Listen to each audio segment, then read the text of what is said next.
Our friends at Detroit Boxing Company are dedicated to providing high-quality boxing apparel. With fighters and fight fans in mind, their designs are unique and stylish. With their hats, shirts, hoodies, jackets, they are going to make your jab cross hook look even more sexy. They have great classic t-shirts that feature some of boxing's biggest legends. Tommy Hearns, James Tooney, Jimmy Paul, and more. The people behind this company are simply wonderful, and they truly care about the boxing community. You have to check out their website at DetroitBoxingCompany.com and see the full catalog of all the great stuff they have available. Scoop up some fresh gear and just make sure you use the code word Cory Cast at checkout, and you're going to save yourself a little bit of money. Check out their Instagram page at Detroit Boxing Company and hit that follow button. Just let them know that Cory sent you.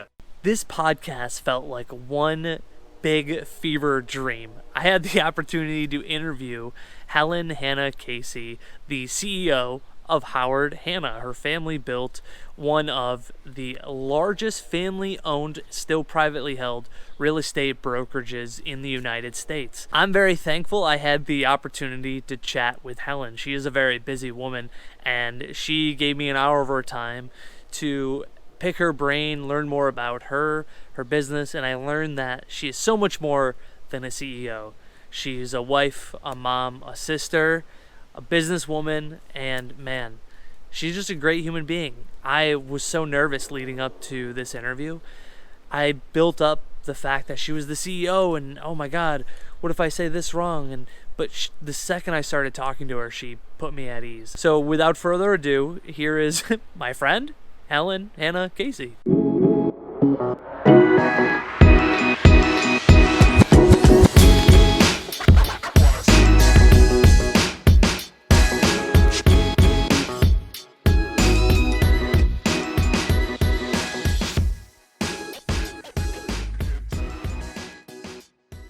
Have you ever done a podcast before? I have never done a podcast in Howard Hanna before. Okay. I have done them nationally on, I must have done 30, I think, nationally during the pandemic. Where everybody, all the thought leaders of our industry were trying to keep content going. So they would just have a podcast on any subject at all. So outside, but never inside. Yeah. Mm-hmm. Nice. That's cool. Yeah.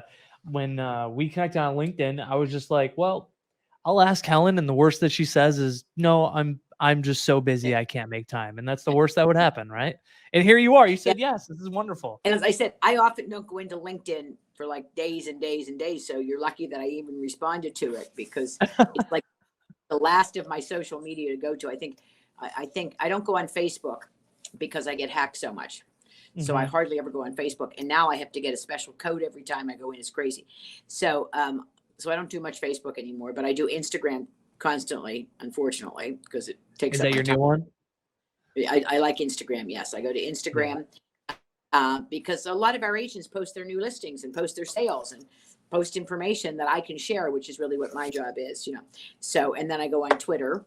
And then I do go on LinkedIn, but primarily Twitter. Again, I can communicate these short bursts of information that people give me. So that's why I like it. What's your preferred social media? Instagram? Instagram. Yeah. I feel like you can connect with people better on Instagram. I don't know what it is. I think so. It's, I've tried. I could not spend all day doing this, and people are surprised that nobody does this for me, but I do it myself. And I'm trying to figure out how I can get somebody to do it for me. But I've, a lot of the others, I just don't understand. I mean, they don't send the same message.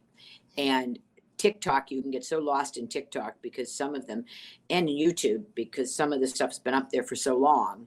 Yeah. I was just researching a new construction site we had yesterday, and I found, a video from 3 years ago and something somebody else did on it that is no longer true. It doesn't even look like the same building, because before it was a rendering. And so, so I like Instagram because I think it is, it is instant messaging, or the sort of from many years ago, instant messaging of what it was. But and people are able to be creative with it, but you can also use it without having to be technically creative. Yeah, it's very easy to use, and I also, I'm worried, honestly, that if I download TikTok, I will go through a rabbit hole and I will never get that time Me too. back. Me too. That's Yeah. just the only reason why I don't have it on my phone. That's the only social media I'm not on. Does anybody go to Quora? Quora, no, Q-U-O-R? what is that? Well, that's I guess it's supposed to be the truth, but I'm not sure that it is. But it's just these people that post these questions, and you can get into a rabbit hole on that. And so I'm a royalist. I'm a European royalist, so I can really get into it, where I spend way too much time on who wore what to the Queen of Denmark's dinner dance last week. So I have to stay away. I have to Oh, stay away from it. Yeah, because I can get into it you too get much. into all the royal politics, huh? I get into all the world politics. Well, Yeah. I'm not into the politics so much as just the sort of the drama and the excitement of it. So Yeah. And the fashion, right? Like you're big the into fashion, fashion, shoes. yeah, yeah, yeah. So That's the cool. fashion, a lot of it too. Yeah. Yeah. I I would love to see you in an elegant royal gown as if it was like a banquet dinner. Oh, I'll have to. I have a picture that my daughter likes to post of me at the Tony Awards once, and Nice. yeah, it's. I'll see if I can find that one. Yeah. It's So not your I'll see Met it. Gala look though, right? It's not my Met Gala look. Met Gala look would have to be very different and elaborate. Yeah. Mhm. Yeah, I exactly. don't, and even the Tonys, when we go to the Tonys, I don't go to look different than everybody else. I go to look glamorous, yes, I hope, but I don't go to have everybody come up to me and say, "Oh, that's the most interesting thing I've ever seen." So I don't Yeah. have a And of painted red course, I would only imagine tail. that it was probably green, right? No, it isn't green. No, it's not green. Oh, it wasn't green? No, Oh, no, it's not. I just assumed green I would be do the have some. go-to I color. do have some green, but not that one. Yeah. But it's very cool. It's what is so like interesting to me that Howard Hanna is like one of the largest family-owned companies, and Mm-hmm. it's third generation now, right? Yep, 3 generations. We're waiting for the next generation to come in. Wow, third generation. So, what if one of your kids didn't want to get into the family business? What if they didn't want to do real estate? Well, they don't have to. I Yeah. mean, my daughter is an attorney. Okay. Oh, that's cool. I And didn't know she that. got her master's in insurance law That's and cool. at the University of Connecticut. She went to work for a law firm, and then she went to work for the University of Connecticut as their deputy director of the insurance law program.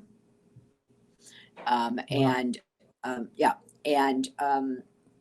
She was actually head of the insurance law review on 9/11, and Whoa. the dean of the insurance law program, the graduate program, was in Israel. So Wow. she brings other skills into it. So Yeah. I have a niece that she's a manager, and she actually is a marketing major, and she worked for a magazine beforehand. Okay. Wow. And That's a good one to yeah, have. it's a good one to have. And I have, Yeah. and my other nephew's an attorney. All right. And so if you look in the next generation, there are a lot of different things. So Duffy Hanna's an attorney. And Hobie, on the other hand, came right up from sales straight up. That's cool. He went from He sales worked in sales and worked his way he up. worked in sales, and then he went to a little town in Ohio, Howland, Ohio, and was a major there. So, then before he became a regional, et cetera. So they've all had slightly different career paths. So they don't have to come into the business. Right. Yeah. Wow. And right now there are 3 out of college, and none of them are in so far of the 4th generation. Oh, no one is totally No one into the real estate side yet? Yeah. So That's cool. my one niece worked for a while. My great niece this past year, but she's going to law school next year. So Nice. See, it's like they either become a real estate agent or an attorney. one attorney, no. I have a niece that she really was an online marketing specialist and had her own line of clothing. And, she's in sales. My other niece, Kelly, who's head of global relocation, she was a teacher, and she ran a program for us working FSBOs, and had other teachers, et cetera, working with her, making FSBOs calls years ago. Wow. So, yeah. So, Wow. but if you look, I think that's the career of everybody. We have very few people that said at 22, this is what I'm going to do. Oh yeah. When I was 22, I have no idea what I was just Yeah. kind of flying by the seat of my pants, to be Yeah. honest. And look how Still, successful you are now. yeah, successful. I don't know about that. I mean, it feels pretty decent. I'm happy that I've made the career switch back in 2018. I feel like this is a better fit job for me, for sure, Hmm. because I get to make better connections with people every day. And what did you do before? I was in retail management. So every weekend, every holiday, we always worked. And, sometimes you're working 60, 70 hours a week and you don't get any of the holidays off. You're working Black Friday. And I remember sitting Isn't at that what our home. real estate agents say, Cory? I think our real Yeah, estate agents say that too, that they never get same days. thing. I know. I'm like trying not to schedule any showings on Mother's Day. Like I Yeah. know I got that day blocked off, but like my Saturday's starting to book, and I'm like, I cannot schedule anything on Mother's Day. I would probably get killed. But it's the same. It's like I was like frustrated that I was working so much, and then I found a job, but this job doesn't feel like working. That's the difference. I think that's between retail and real estate for me. Is like this job, I get up excited about my day. Like I get Mhm. up excited that I get to show people houses. And even if like last weekend, my calendar, I showed 7 houses to 4 different clients. And I wasn't I loved it from top to bottom. It was fun. So But just I don't know. isn't that what Even though makes I'm working the great? same, it's nice. It's because you're not working with the same people all the time. That to me is what the advantage of it is. You get to work with so many different people and have so many different opportunities to expand yourself just Right. by those people you meet, by those houses you show, by the things you learn. And I think that's why it's so desirable to people, because it's not being in a static thing. And whether you're working at home or you're working in an office today, there is still a certain amount of static to it. Whereas even on the best days, people are not sitting in the office all day because they're out with a new experience. Yeah. New experience. Every day feels like it's Yeah. something new, Yeah. and each family has different hurdles that they have to get through, and I like the differences in the nuances in every day. They're always slightly changed. But with you've been in the business for like so long, like how do you stay inspired every day? Like how do you look forward to another day at work? Well, I actually write about this a lot on Monday Morning Minutes because I think it's a challenge for all of us, even though we have new experiences, et cetera. And you asked about shoes before. Shoes go back a long time with me. I've written about them a lot.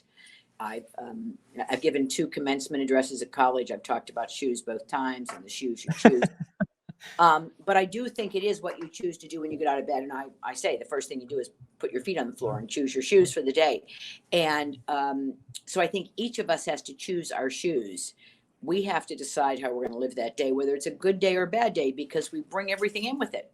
And Mhm. I'm talking about this Monday too, that how, you bring the office home sometimes when you shouldn't, and the reverse, you bring home to the office sometime when you shouldn't. And it's reflected in what we do. So we have to make those choices every day. We have to find some reason why I want to get up and get going and do something and create something and be challenged new. But we have to create that internally a lot. And that isn't just in Yeah. real estate. I think that's in any career. But you're right. How do you do the same job you've always done? But the same thing I would find is that fortunately, as our company has grown, I've had new opportunities throughout the years. Yeah, And, right, right. and as I've said to you now, that most of the work I used to do is done by amazing other people. I don't have to do that Mhm. anymore. Other people do it. And they Right. do it, I would say, in many cases, not all, but in most cases, they do it better than I do because they bring more skills, more knowledge than I had before. So I think what we really have is what you have in your office, what you have in your teams, what you have in your regions and in the company is that we have all of this great skill set to put together. People that have been in the business for a very long time, like me, people that are just coming in and teaching things. I stopped into a class yesterday of new agents, and it was just so exciting to see people coming in and what they were listening to and how they were learning it. And they were learning something that I don't know how to do well, Boost. They were learning Oh, Boost from, boost. and I said, and somebody asked me what I thought of Boost, and I said, well, this much I know about Boost, that Boost is so good, and we do it automatically on our listings. Boost. You can add more boost to it, but we do it automatically on your listings. And the average is like 30 leads a week, but it goes to your dashboard. So we have to fix that. So it doesn't go to your dashboard. It comes directly to you. But those are 30 new contacts that you have. Yeah. Now, beyond that, I couldn't tell them anything about it, but I could tell them that. So I think, again, that's what you're bringing to it, those different expertises. And like leaning on those people who have like know those programs to share that information is super key, right? To everybody's success. That was like one misconception when I first got in the business, that I thought that agents were all very like selfish because they didn't want to share their secret sauce, like their secret ingredient. But that's just not I mean, at least in my office and in Central New York, I haven't met one agent that's like that. Everybody's very willing to help. If you have a question on how a program works, there's 3 people I can think of that could help you through it, you know? Yeah. And, but it's also why we have full-time managers. All right. Yeah. So that, you know, you're learning from somebody that they learned from somebody that learned from the manager, and the manager learned it from marketing. And, so at the same time, we're having classes for agents. I mean, I think today is Tech Wednesday or something. There's some managers class for today for tech classes. I have to say, I don't go to the tech classes much anymore, but we're all learning at the same time. So the more we share, and I do think that is what is so amazing, is how, unlike other businesses, we don't have protected territories. You know, across the street from you, hard as it might be, some other agent may list the house across the street from you, and it's to your advantage to share with them and learn from what they're doing, so that you get the next house on the street, but then they get one on another street, or you get one on the street across from them, whatever it might be. But how much we share and learn from each other and cooperate, just amazing. Yeah, it's nice. It's really funny. Is cooperate is the key word, right? And it's like even agents from other brokerages, like one agent that I'm friends with works at Coldwell Banker, and he listed the house at our old house like 2 doors down from my house. So I took a picture of it in front where I looked like I was like crying, and I was like, hey, when one of your friends get a listing that's right in your 2 doors down, you're like, congrats, buddy. And he thought it was hilarious. And it just I don't know, it's just a nice warm gesture. It's not as cutthroat as a lot of people feel that it is. Everybody's I will tell you where I'm cutthroat. I never give a competitor's name. Okay. And I already messed up. Well, no, I'm just, for anybody listening, I think it's so important because we have a tendency, we speak a language the consumer doesn't speak. All right. So we go on a listing appointment, and instead of saying 405 Ridgewood was sold, we say 405 Ridgewood was sold by, and we name a competitor's name. And this goes back very early in my career. So this is in the mid 70s. And back then we had these little local Malta lists, and the local Malta list would have a printout each week of what everybody's ranking was. And one of my competitors, a little printout, you would get it. You would have to Xerox it. Remember those? You would Xerox. You don't remember. And, we also had books. We also had Malta list books. We didn't have computers then. But anyway, he would take this on listing appointments with him to show that he was like number 1 to 5, let's say.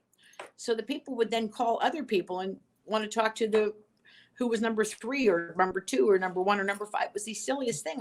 Why you would give out other people's names, I didn't know. Yet I go on appointments with agents all the time, and they will say the name of the person that listed the house down the street. And it might be somebody at Howard Hanna. It's not just another company. It's ourselves. Instead of talking about how we work exactly like you have been talking, Cory, talk about how we cooperate. But we don't have to give the names of who the people we cooperate with. We just have to talk about how we all work together, how we tour, how we do all of those wonderful things. And so in the end, I have a client that last year, one of their kids just bought a house for $600,000 from one of our agents. And one of these people that he gave my name to have been clients of Howard Hanna's now for the last, 50 years, 40 years. I don't know how long ago that was, the 70s, but it's a long time ago. So anyway, so 50 years. Yeah. And kids use this, and their family uses this, and it's but it's because somebody gave a name. Basically, you're giving a recommendation for somebody else. Yeah, right. That's a good way to look at it. Yeah. That's a really good. Yeah. I can imagine. I could totally imagine that blowing up in my face, being look, I'm number 3 in Onondaga County, and Yeah. then it's like, well, I want to call number 1 and 2. Yeah. Can I talk to number 1 and 2? Oh Or no. I like number 3, but maybe I'll call number 4. I mean, I don't know. Yeah, You know, yeah. yeah. Right. We also right. used to, we still do in some places, have homes magazines. They have different names, and we would put them in front of the offices, and they'd have everybody's ads in them for people to walk past and take. And I would go and bring them back inside and say, we're not supposed to distribute them. The printer is supposed to distribute them. We don't need to give. Yeah, there are other Other people- ads out. Well, back then when nobody knew what listings were unless they called you. You remember? Right. This is Right. this It's a pre- whole nother this- ball game back then, right?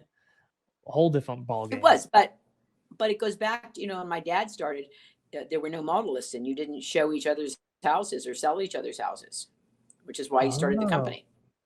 Yeah. Wow. Because Okay, he that's believed really so. you You only sold your own listing, You right? only sold your own listings. Yeah. Mhm. Wow, interesting. What Yeah. was didn't the go line broke. of thought, or was that just unheard of? No, it's just the way it was done back then. Wow. And then Well, I didn't know that. these model lists started to pick up, and my father had been actually a regional director with the home builders, and so he knew about them early. So he came back and thinking he would take over his father's friend's business, and his father didn't want him to. I mean, his father wasn't in the business, but his father's friend didn't want him to co-broke. Oh, wow. Yeah. Wow. And he believed in co-broking, that you needed to find your client the right house. Yeah. That an He admitted outside of the that- box thinking at the time. Outside of the box thinking, and they were doing it in other areas, but they weren't doing it here. So, Wow, that is really cool. I didn't know that. Yeah. I mean, man, when did you sell real estate? Was it in the 70s when you in started? the 70s, yeah, I got Wow. licensed. We all the Hannas of my generations, and actually for the next generation too, we all got licensed when we were, 18. So we were licensed when we graduated from high school, basically. Yeah.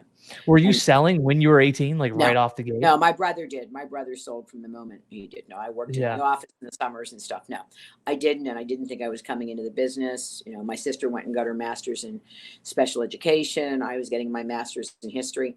So I can't say that was an intent, but Yeah. suddenly we realized it was, and came in. So mid 70s, I was selling.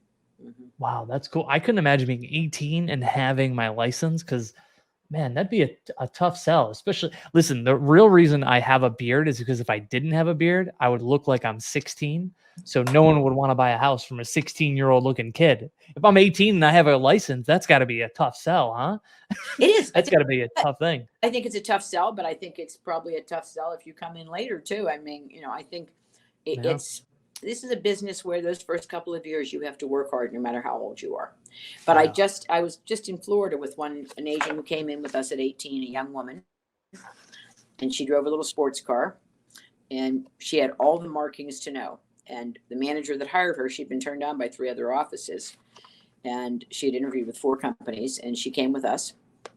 Wow. And she just was phenomenal. She was a superstar. She excelled in new construction.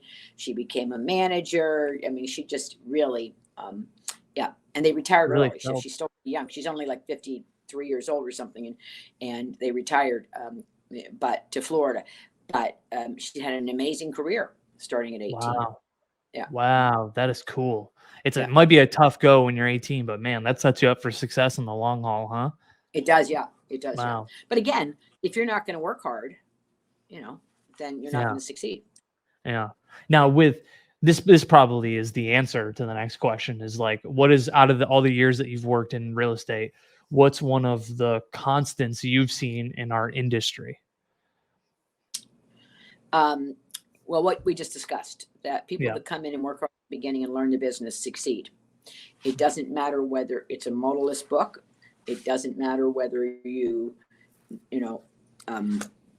whether you have computers or whether you have all the technology in the world. My father said he spoke my father got his MBA from Pitt.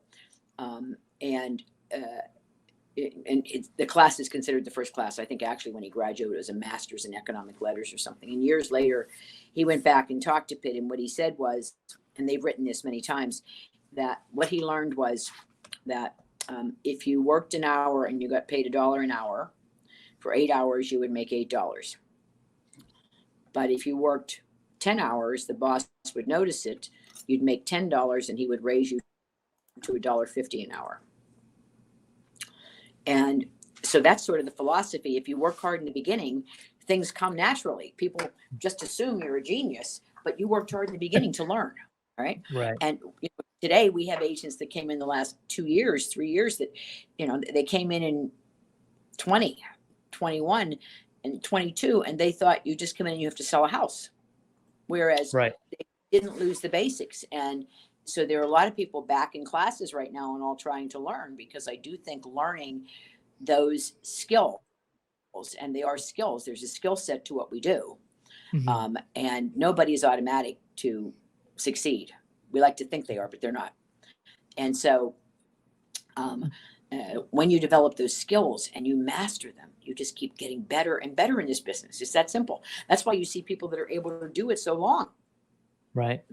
Right. Because they've honed those skills down. And it's also those skill sets. Because they've built those skill sets over time. And it's really interesting, because it's one of those jobs where it's like you have to like actively seek education for your job every single day. Like I don't want to put a blanket on other careers, but a lot of times you have people teaching you, coming to those jobs to teach you how to do those tools, right? So like learning how to negotiate when you get into real estate, you might want to read a book. There might be a really good podcast out there, but you have to like actively look for these education pieces. Well, that's good to know, Cory, because supposedly we're offering that to you. And you guys have training services, which is great.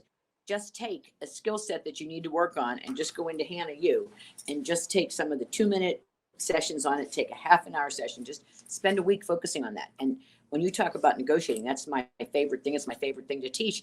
But today, people don't do it the same way. Mm-hmm.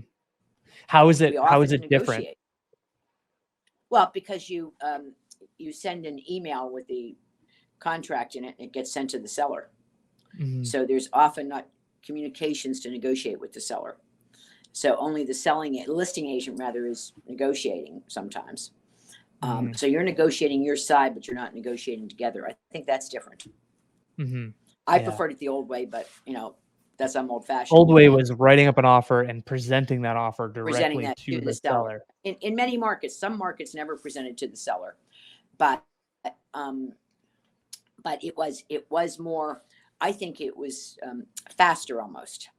Yeah, right. Because today we put in, like friends of mine just bought a place in Mexico of all places. And they're calling me and they're going over the offer with me and they're giving them 48 hours to accept. And I say, I hate that. Our agents do it too, but I really hate it. They said, why? I said, because the listing agent is supposed to be going out and getting other offers right now. Mm-hmm. Right. That's what their job is, to go get other offers in that 48 hours. Whereas you've made them a bona fide offer and you deserve an answer. Now their agent said they had to leave the 48 hours in. That's all right. But more importantly, I think is the fact that, so there's not as, in a world where everything is urgent, getting the offer accepted is not as urgent. Mm-hmm. Right. Yeah. Right. Yeah. That's a good perspective. I'm trying to I'm imagining a world like today where in Syracuse, average day on market's about 6 days, and no, I think it's a little longer than 6 days. Well, here in Syracuse, it floats between 6 and 7, right? In certain price ranges. Yeah, certain price ranges. Where I'm thinking like last weekend, I lost out. I represented 2 separate buyers on houses where there was 18 offers on these 2 houses. And I'm imagining the seller sitting at the dining room table and 18 agents coming into their house like a revolving door to present their offers. I kind of would like that better, to be honest. Give me 10 minutes.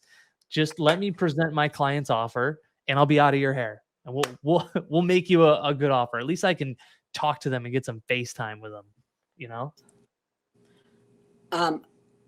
It's it's interesting because Mark, of course, your regional wrote me about 2 properties that one had 18 offers and one had 22 this weekend.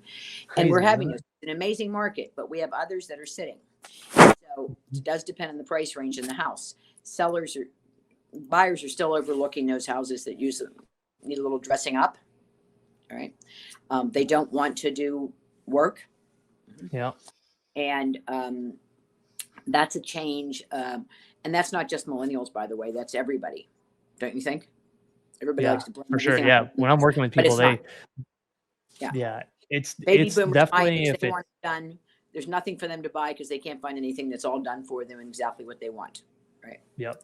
There are some houses that are sitting right now that are great houses that just need a little bit of TLC, but people don't have the vision, right? Or don't want to do the work that's involved with it. It amazes me because they watch all these shows on TV, and the shows on TV show you can do it in 6 weeks. You can rehab a house. The Property Brothers can redo anything for $50,000 or $100,000 in 6 weeks, whereas the rest Mhm. of us, we know that we have to wait a little longer, and it takes a lot longer. But so you would think people would want to buy those for that reason. Right. Right. Exactly. Um, what is the best advice you have ever gotten? Could be when you're a salesperson or later in your career. Don't carry your baggage from the day before. Come in with a And, fresh slate. Come in with a fresh slate every day. Again, that's what I said to you when you wake up in the morning. But it is so easy. You're standing around with a bunch of agents and they will all talk about the bidding battle they lost instead of the one they won. Right? Right. Yep. And I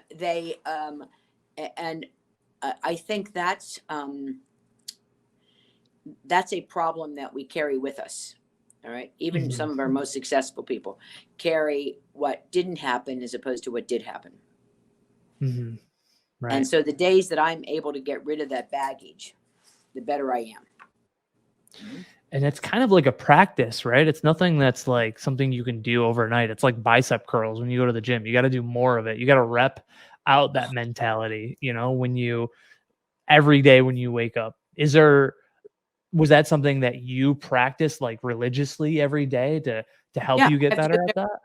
I have to do it every day. Like most people, I think we all have a lot of stuff going on. It's easy to let that weigh us down.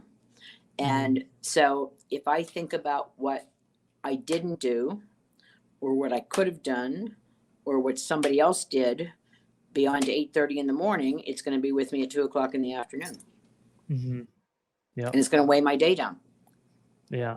And it's going to affect how you think the rest of the day. It's going to affect how you present yourself the rest of the day, Yeah.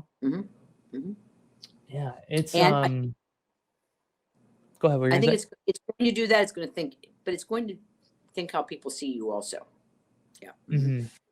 Yeah. And especially in our business, I feel like you sometimes only get like half an hour with somebody, right? And you got to be on your game for that half hour. So if you're letting something weigh you down, you might be not giving them Cory version 2.0. You might be giving them Cory 0.5, because you're holding on to what happened last weekend. Good way to put it. Yeah. And so as a result of that, that goes back to one of my other mantras, which is you only open once. And you get a half an hour with somebody. Sometimes you get 5 minutes with them because you just meet them at a party. And so, I have a lot of these little quotes that I've used through the years, that as I said, you only open once. And so how somebody perceives you from that first moment. And that's why it does make a difference when you get up in the morning, how you what shoes you put on, how you choose to dress, what your own mental state is, and what the mental state that you want to portray is. Yeah. One quote that has stuck with me for the longest time is people will forget what you say, but they will never forget how you made them feel. That's right. And I always felt like that was such a powerful quote because, man, I'll tell you what, I can't remember everything my grandfather said to me, but I know that he was an awesome man, and the way that he made me feel was loved, seen, heard. So it's like, Mhm. if I can make this half hour showing count, I'm showing up, I'm here actively listening to your problems, we're overcoming hurdles together, then I can put on the best version of myself. Because they're not gonna remember what you said, but they're gonna remember how you made them feel, and That's right. making them feel that they were appreciated and you really had their back and really helped them strategize things is gonna really matter in the long haul. I've also been reminded, though, that, recently through the media, but just through other stuff, that what we say does mean more than we say in the world today than it used to. Mm, Because we say it in email, we say it in voicemail, we so it just can't be what you say when you're with them. It's also the follow up to that yeah, and how yeah, you make them feel on that. yeah, And I'm always dumbfounded by emails that I get where there's an email chain or there's a voicemail when it's a complaint and somebody is saying, "Look, this is the voicemail they left for me. Listen to it." And I listen to it and I say, "God, why would you say that?" You know, mhm. Why would you say, how can you expect me to be on time when you're never on time? You don't need to say it. Just, I'm yeah, sorry. Just yeah, sometimes easier to say. My daughter says I say I'm sorry too much because it's just easier to sometimes say I'm sorry than to go through who did what or yeah. who was right and who was wrong. Because there on most of this stuff in life there is no right or wrong. Mhm. Right. Yeah. And well, so Helen, I didn't think we were gonna get all philosophical. Well, I don't know that it's philosophical. It's sort of it's practice. It's how you practice your life and how you practice your day. And none of us are 100% at it. There are lots of days when I come in with way too much garbage on my shoulders. Mhm. We all do. There are days we come in when we're tired, when we stayed up to watch some movie too late, or read a book too long, or stay on a deal too long trying to keep it together. You're not going to have the same day. It's harder to be Cory 0.1 than it is to be 0.5. Right. Right? Right. And it's just a practice. Honest, like Yeah. people aren't perfect, and some days you will probably not show up 100%. But the next interaction, Mhm. it's especially important. You're on your game, Yep. right? Yep. Mhm. And So, Cory, now, how do you do it all? How do you do everything you do? um, You're into that's a martial good arts. question. Yep. You must Podcast. lift weights because you talk about lifting weights. Yes. Podcast, super Workout, agent, martial arts. yeah, Yep. super agent, super father, super husband, taking Mother's Uh, Day off. taking Mother's Day off to make sure everyone's good. Um, it's really what it comes down to. My Google Calendar really saves our family a lot of headache, like Great. being able Hmm. to schedule appointments, and also having a wife that supports me with like everything that I want to do. I remember, Helen, when Brittany and I were first together, we were dating for about like 6 months, and I had a kickboxing fight. I invited her out to the fight to But be in the crowd and cheer me on. you're a kickboxer also. Yeah, that's the martial arts I do. It's called Oh, that's the Muay martial Thai, arts so you it's do. like kickboxing. So I remember uh had the fight. We were driving home, and my wife, my then girlfriend at the time, turned to me and she was like, "So, what is your plans with fighting? Like, is this something that you want to do and make a career out of?" And I was like, I don't know. At that point, I had gotten hit in the head so many times. I was seeing two of Brittany. So I was thinking to myself, I don't know if I like the idea of getting head trauma all the time. I don't Mhm. know if that, and then the risk of getting injured is very high. And she said to me something I'll never forget. We're driving in the car, and she was like, because if you want to be a fighter, at the time I was 25. She's like, we got to do this right now. Like we can't do this later, right? Like you got to go and do this right now.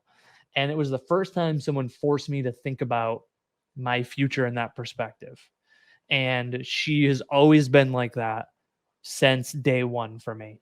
So having her being super supportive when I changed careers, I went from retail to real estate, and she was completely on board and wanted to support me in 20 different ways and how we can make it happen. So having a good partner, having also our routine, like her and I have a routine, a weekly routine we're in by now. Cause she teaches dance to girls like 6 years old all the way to 18. Oh, And wonderful. I honestly, Helen, I think that's why I fell in love with her, because she was just like, she also had a passion too, like she had something that she really loved doing, and I could tell she was passionate about it. And yeah, it was a really long way to say, to answer your question, a supportive wife, open line of communication, and just like wholeheartedly loving what you do. Like I love doing podcasts. I love the opportunity of talking to people, getting different perspectives, talking why they got into something. I love martial arts because it's a game of physical chess, right? I love spending time with my son because he makes me happy in 20,000 different ways, So it's a lot easier for me when I have a good partner and a good communication line. I think that has been able to allow me to juggle all of these different things. But you also mentioned your Google Calendar. Yeah, the Google Calendar too is a lifesaver. And I've always been a person who has relied on my calendar. Actually, if you go to my credenza behind me, you'll have my calendars, my old paper calendars. And when I was a manager, it would say like recruit, like every day for that week. Or it might say list. We have to go get listings. And whatever my goals were. But I would have everything down there, as I'm sure you do, right down to your martial arts. Do you play golf? Do you get your nails done? Are you in the church choir? Whatever it is, you have to put your personal life in as well as that. Bingo. And yeah, you have to balance both. And sort of when you think about it, at Howard Hanna, we have always said your listing, your lead. That's always been since 1956. That was our mantra. Your listing, your lead, always. Long before the industry ever did that. And but also, it's your life, your choice. Right? And so if you choose to live a life that's hectic and chaotic, then that's your choice that you're making. If you want to work 80 hours a week, that's your choice that you're making. If you want to have a life balance and still be successful, you have to learn the systems to do it. And part of that is, yes, relying on your family, relying on others. As I always say, not everybody has a family, but relying on your manager, relying on other people to help you do open houses, because hopefully that everybody has lots of listings. And so they need support in doing open houses, relying on other people in the office to do them for you. Right. And using that calendar, because no matter how good we are, we all double schedule sometimes. Yep. Yeah. It happens. And that calendar will keep things organized. When I first got into real estate, my mentor, Donna Jordan, another agent in the Liverpool office, she told me, you need to use a Google Calendar. One, Brittany and you need to get on a Google Calendar. And two, make sure you block out family time in your calendar. And I know that sounds ridiculous. I know putting spend time with Ashton calendar is silly to look at. No, it's but not. Once you put it in the calendar, it's locked in. There's no moving that family time around. You're committed. You're in the zone for that 2 hours you're spending with the family. You're making an appointment. And I was like, make an appointment for my family? That sounds like I'm a crazy busy businessman. And she's like, well, that just shows that you're a good father and a good husband, right? Because you're learning how to balance all that stuff. So even scheduling family time in that calendar is important, right? It's important. And you become, by the way, I think when you do that, things become habits. Okay. Now, to this day, I've been, surprises people, but I have been working out and lifting weights for almost 40 years with a private. When a friend of mine opened a gym for women with private trainers, nobody had ever heard of this, but we did it. But it still says every 3 days a week, it says gym in the time. And doesn't have to tell me what I'm going to do at the gym. It doesn't tell me how many minutes of aerobic I need or how many minutes of lifting I need. but it's just a reminder to go. So if I'm on the road or something, well, I've at least got to get down and stretch on the floor. So it becomes a habit. But I do think it is important that you do schedule your personal life along with it. It'll just make juggling everything way easier. It does, because you're not juggling then. Yep. You're not juggling. Things. Hmm? Yep. Do you have a daily routine, Helen? Does every day, do you have like a routine? You do A, B, C? No. I stretch, I take okay. a shower, I do those things, yes.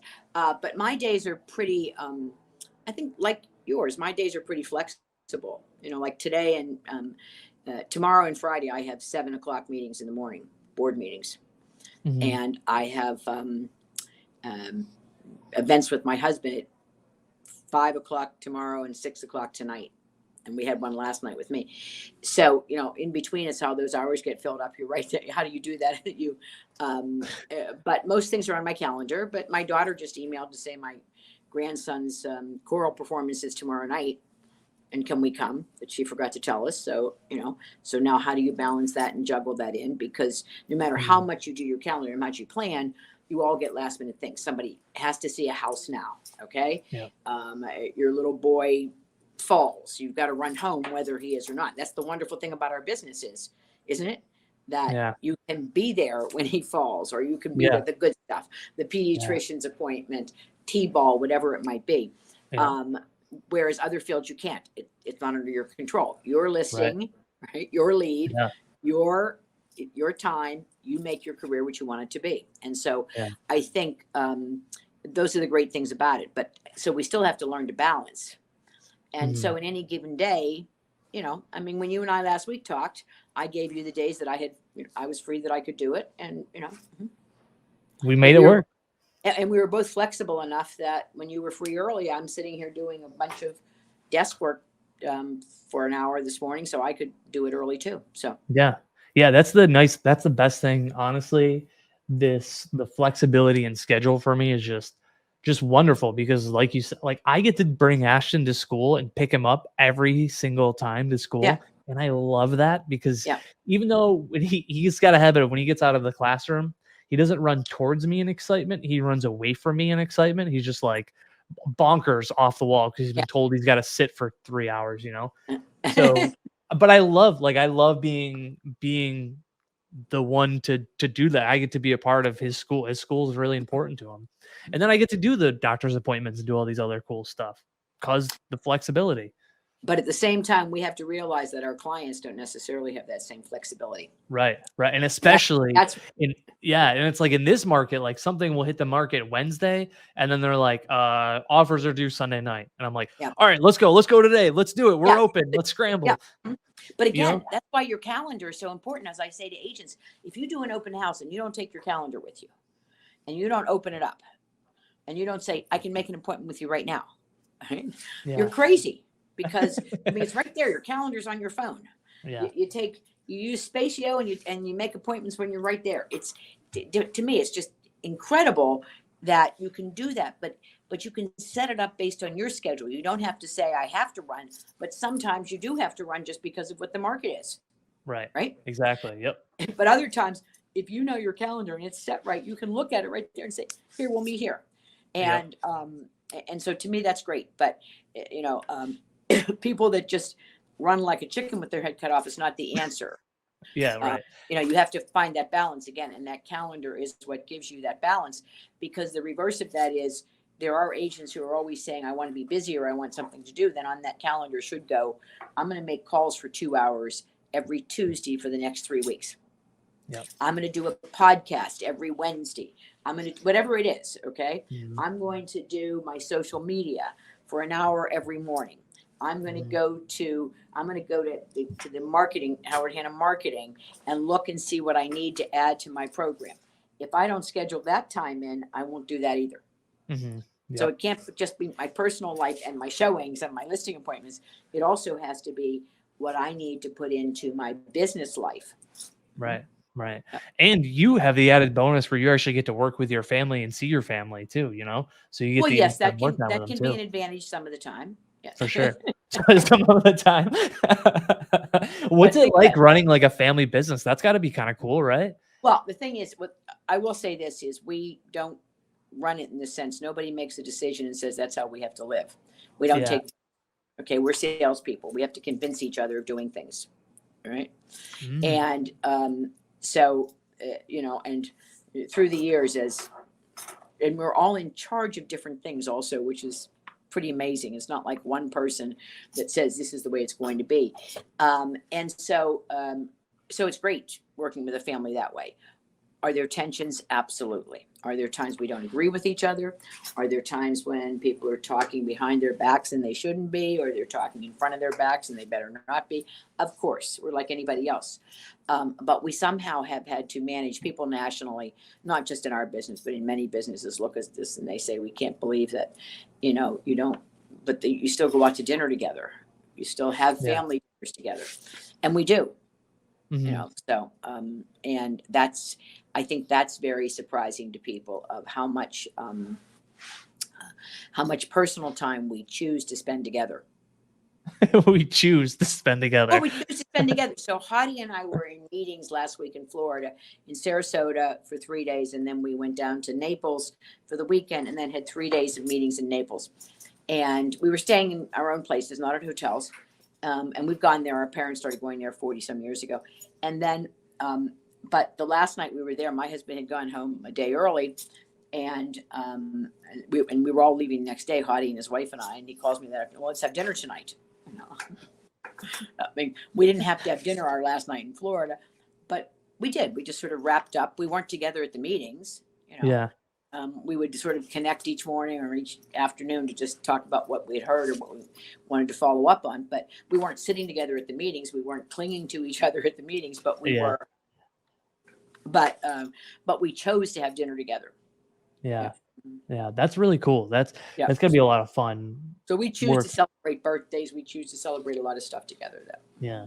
But it's also like, even though you guys are working under the same umbrella, you guys all have different hats on. Like, everybody's trying to help one end of the company run smoothly, Yes, but we share a lot of the same hats. Our executive committee shares them, and when you think about it, my sister does operations, my daughter's in insurance and the legal side. As I said before, Duffy runs the mortgage company, but really, Hottie and myself and now Hobie and all of the people that work for him really run the operation today. Right? Yeah. And that's, Was the idea when Howard Hanna was first was also about co-broking with other brokerages, but also was the idea to make Howard Hanna a one-stop shop to have mortgage, insurance, title? No, in 1956, it was, we need to support our family that's going to make some money. Right. So, I mean, that's what it was in 1956. But creatively, in the sense that we need multi lists. I mean, they were in other places. It's just they were resisting it in the Western Pennsylvania market, and then, but always creatively, as I say, when people talk about technology and how we have so much technology now. My father used a Polaroid. That was, Polar Vision. Nobody even knows what that is. Tried to take pictures of videos of houses with Polar Vision. Yeah. And I bet on beta as opposed to video in the beginning. I thought beta might be a good choice. It wasn't. Obviously, VCR was the better technology, but always using that. But by the late 70s, we had already been hiring someone to go downtown and get tax receipts and utilities for our agents. Because back then you had to go downtown to close, so they'd have to go to downtown Pittsburgh, our original office, and they would also have to go before that to get the taxes and all. So they were making all these trips. So we started with, we'll hire somebody to do that for them. Mm-hmm. Then we realized our sellers didn't want to close downtown, so our title company came first. As we said, we'll close at the office. Unheard of. Wow. And we'll pre-close. Today, you're required to do the paperwork in advance, of course, and people have 3 days to review it. But back then, you sat there while they used a pencil. Wow. And did all the numbers. The title companies, the guys had white shirts on, and they had rubber bands that pushed their sleeves up, right?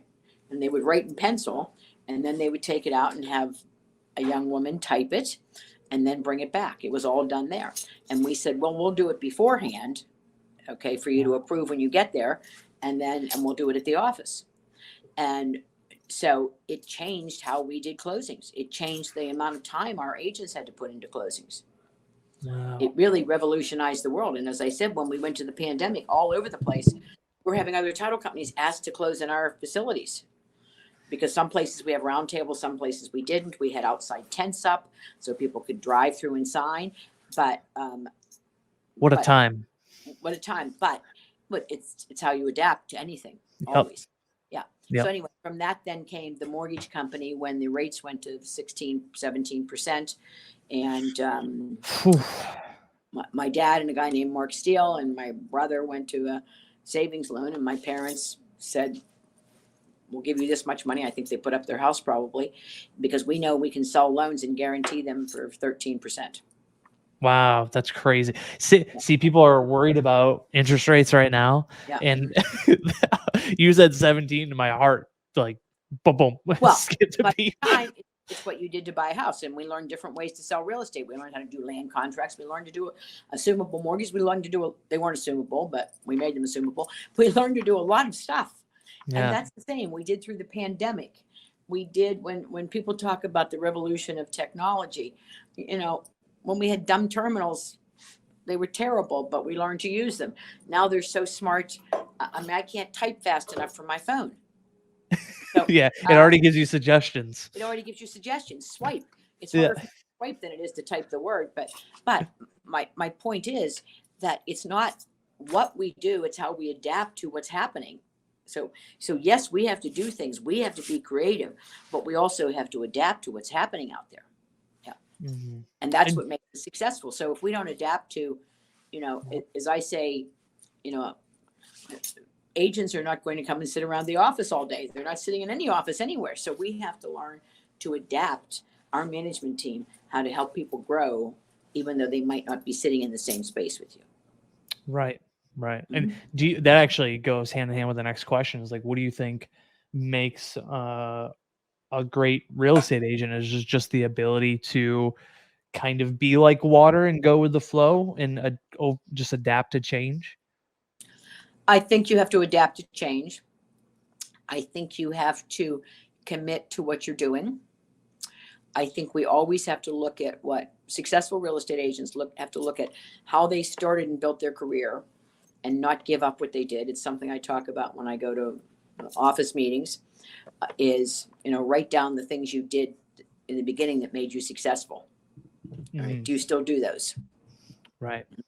Do you still make those calls each week? Or do you still do open houses, or do you still tour, whatever it is? Okay. And how do you get back to those? Because you have to keep refining and redoing it.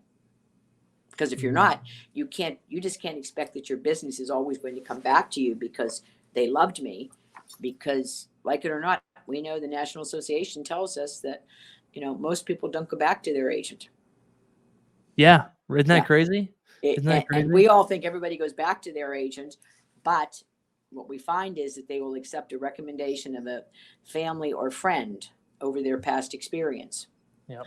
So we better be in the position that we're having people continue to recommend us. And we can't do that unless we're staying in touch with those people.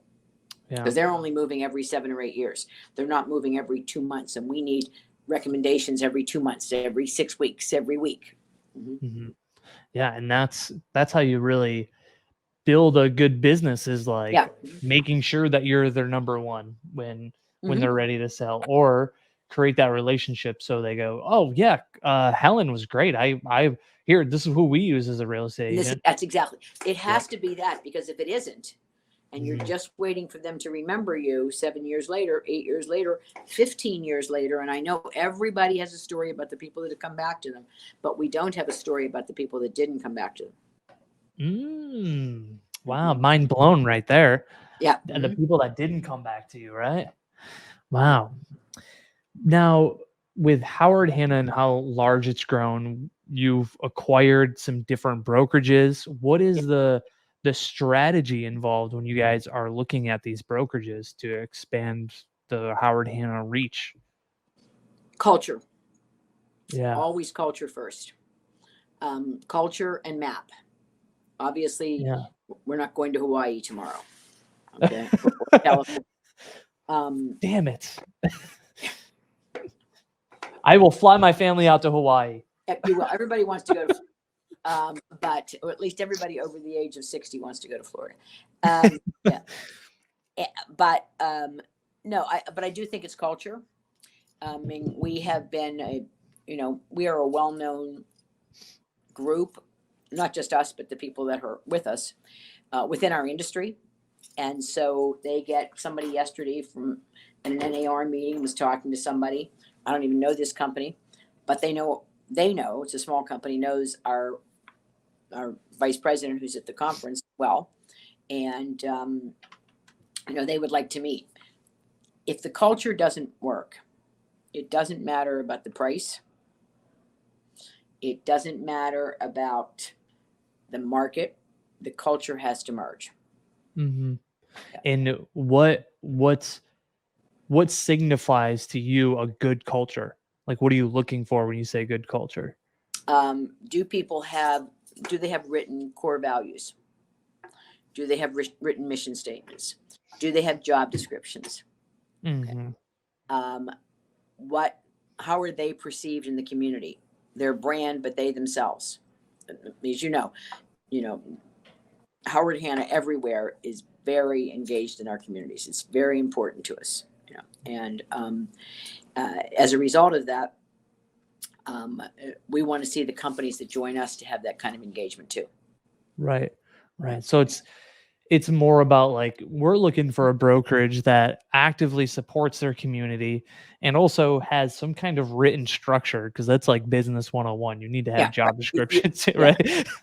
Like, you need to at least have those basic things in place, but the culture and how they treat themselves, their other agents, and even their community, right? Yeah, the most important. I think you are right about one thing though. It's themselves, but it's their agents also. Mm-hmm. And everybody in our business likes to say that we're a family, and you can only be all businesses like to refer to themselves as families. And we try very hard to be. And people said, "How can you know people when you get this big?" And I said, "Oh, I know everybody that wants to know me." I mean, if you want to know me, I respond to you. If you want to know me, like this podcast, but also when I'm in an office or I'm visiting something, or I'm at some reception, I follow up with some people just because of the impact they make. Others follow up with me because of it. So, and I think that's true of life also, with our customers, with our spouses, with our neighbors, whatever. You can only be friends with people you want to be friends with, right? Mm-hmm. And so that's the relationship you have to make yourself. And so I do feel that that's incredibly important to us. How are they with their own agents? Mm-hmm. What do they offer their agents in terms of support, in terms of programs, to the best of their ability, whether it's a small one-office company or whether it's a big company with 50 offices? How do they interact with their people? So we just had a announcement of a fairly big company in Long Island, Coach, and we've known the Finn family for 25 years. Talked about this off and on every 5 years, but the respect that was shown at the announcement in the room for the Finn family and the welcome to us was not a surprise. It's what we expected, because we knew how they were with their agents. We knew how they were in their offices. We knew how they were seen and how they acted. Mm-hmm. Yeah, and that's got to has some kind of line of like homework that's involved with it too, in the sense that maybe it's like, in that case, it seems like you've already built that relationship with the Finn family for a long time. And then we had built that relationship, and we do. I would say probably 90% of the companies that join us, we had a pretty strong relationship with. Mm-hmm. Merle Whitehead in New York, he and I had known each other for years. We would sit at meetings and have drinks afterwards, talking about, what does the future bring and how does it work, and where do we all go from here? Yeah, I was intimidated to talk to Merle Whitehead. I'm not gonna lie. Well, of course I was too. Yeah, you were intimidated by Merle, really? Of course. The first lady of real estate. Ask Merle sometime what he said when he introduced me, because I can't say it publicly, and then that's fine. It was sort of shock and awe. But yes, and he's intimidated by me. So the circle of Yeah, life. circle of life. We're both intimidating to each other. Yeah. Mhm. Now, No, because he had built. He has an incredible story, an incredible mission, mhm, outstanding values. And so yeah, so that's. Mhm. yeah, he's cool. He was Yeah. really I was it says it's very weird to say surprised at how genuine he is, just because I've never really talked to him other Yeah. than one time somebody said that mentioned the role that he was in with Realty USA, and I was like, Mhm. I should call this guy and talk to him and learn about his story. And he was extremely open, very receptive to the whole idea of doing the Isn't he? podcast and everything. Yeah. Mhm. Really gave me a lot of his time. It was great. Yeah. Speaking of a lot of time, I have one more question and then I'll let you Sure. run. So in the next 5 years, 10 years, what do you envision Howard Hanna to look like? We will be better, stronger. We will be more locations. Okay. Be more locations. We will They'll have be more vague right now. It's okay. Okay, we'll have more locations, and we will continue to be, I think, very strategic and aggressive about what we do. And I always think aggressive is a positive word, by the way, because if you're not aggressive, Cory, then I'm going to go worry tonight. You got to be aggressive. Right? Otherwise, how do you get your son to take his medicine when he's got? Yeah, exactly. Anyway, but yeah, but I do think we will continue being strategic about what we do. Mhm. But we will continue to grow as a company. Do you think before I don't know if you're looking at retiring anytime soon, but do you have like a goal to be like, I want to be in half of the states before I retire? No, Or is that not even no, on your no. map? I don't know that retirement is an issue for us. I mean, certainly I don't do what I did 2 years ago or 5 years ago, so I don't think any of us, certainly my brother, my sister, myself, and we're all about the same age, are thinking of retirement, but we do have to continually think about stepping away and letting other people do the jobs that they can do better than we can do today. Right. Right. That doesn't mean I can't do other things that I'm doing. Yeah, right. And helps your work-life balance. Look at that. We brought it all the way around full circle. Helps your work-life balance. That's right. Yes. And I have to go home and tell my husband what you said about your beard making you look older. Because when I first started dating him, he had a beard and he shaved it off because his mother asked him to. And about the year before the pandemic, I don't know why he started to grow a beard. I don't know, probably for some sports thing or something. And he started to grow this beard and he's left it. And I keep suggesting it come off. So in his case, I'm going to say, if it's making Cory look older, maybe it's making you look older too. So. There goes my career. Thanks. Now he's going to Cory said you're old with that beard on. Yeah, last week I wrote about, our dates. Now I'm going to go home and tell him what I said on a podcast. Maybe I won't tell him I said this on a podcast. No, that's it's funny because when I told that story to Mark Ray, he said that was the exact same reason he grew a beard when he got into real estate, was because he looked so young that people thought he would be 18. And who wants to buy a house from an 18-year-old? He still looks pretty young though, doesn't he? Yeah, it's I say it's weird, but he ages like Paul Rudd. You know Paul Rudd? I just read this online somewhere. I read this on Quora. Paul Rudd is one of these people that doesn't age. He looks the same. He's a vampire, I think, Helen. But Mark doesn't age either. Paul Rudd doesn't age at all. He's looked the same since he was on Friends in the 90s. He looks identical. Helen, thank you so much for your time. This was awesome. It's been great. Thank you. Really, I was so excited about this, and it's been great fun. And I am writing about it for Monday morning meeting about how we prepared for it a little bit, so we weren't taken off guard, because what we say does carry. It carries some measure of weight because it's what people hear later. Mm-hmm. Yeah, right. And it's just such a joy to I had an opportunity to talk to you for an hour. Every time I see you, it's like in passing at an awards or in a rally, and then I'm like, hey Helen, good to see you. See you later. I hope you're well. Bye. And that's it. you know, like I never get to like connect with you. And this was really fun. This is really cool. It was fun. So, and as I say, anybody that ever wants to call me or reach out to me, I'm here. That is why I enjoy working at Howard Hanna, because of how transparent and available you guys are. It's really, really nice. I think that's also true about us. My door has been open the whole time, by the way. Oh, really? Because my brother, sister, and I, and our CFO do not close our doors. Oh, wow. There have to be like 4 people in a room for us to close our doors. Where everybody's just talking over each other. Whenever the door is closed, people think something secret is going on. You know? Yeah, right. Yeah. So, so our doors literally are always open. It's amazing. Yeah. And we don't lock. I go to offices and I find all these doors locked of agents' doors, managers' doors. And I'm saying, what are you keeping locked up? My door is open. Anybody could walk in anytime. So. Yeah. All I have is like, I got paintings that Ashton did on my office. I keep that unlocked. Those are important. I have those too. Yeah. Well, thank you very much, Helen. It's been a joy. I so appreciate your asking me and appreciate the time. Thank you.